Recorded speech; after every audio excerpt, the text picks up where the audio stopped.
L'actualité internationale, c'est aussi la consternation en Ukraine. Pour faire face à la Russie, l'Ukraine ne recevra plus certaines armes jusqu'ici fournies par les États-Unis. La Maison-Blanche dit mettre les intérêts de l'Amérique en premier. Explication avec Pierre Brouir et Éric Destiné. Des bâtiments en feu autour de Kharkiv. Ce mercredi avant l'aube, cette région de l'est de l'Ukraine a encore été touchée par des drones russes et une personne a perdu la vie. Au sud, à Kherson, des patients et des membres du personnel de cet hôpital ont été blessés, conséquence des autres frappes menées par l'armée de Vladimir Poutine. L'hôpital a été ciblé. Nous avons compté 5 frappes sur le terrain de l'hôpital. Ces attaques, l'Ukraine tente de les déjouer grâce aux missiles destinés aux systèmes anti-aériens que ses alliés lui fournissent, États-Unis en tête. Mais l'administration Trump vient de suspendre des livraisons de ces missiles, officiellement par crainte d'une rupture de stock.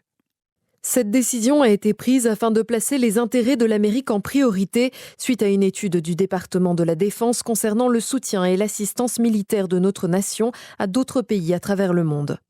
La Maison-Blanche ne donne pas de détails. Selon la chaîne américaine PBS, les missiles Patriot conçus pour intercepter des projectiles balistiques ne seraient pas les seules armes ou munitions concernées. Obus d'artillerie, roquettes ou missiles anti-chars pourraient aussi ne plus être livrés. Quoi qu'il en soit, ce sera un coup sévère pour l'Ukraine. Cette décision est très difficile pour nous. Elle est douloureuse, surtout dans le contexte des attaques terroristes que la Russie commet contre l'Ukraine. Sur le mois de juin, l'armée russe a envoyé près de 5500 drones d'attaque longue portée contre le territoire ukrainien, le chiffre le plus élevé depuis le début de l'invasion russe.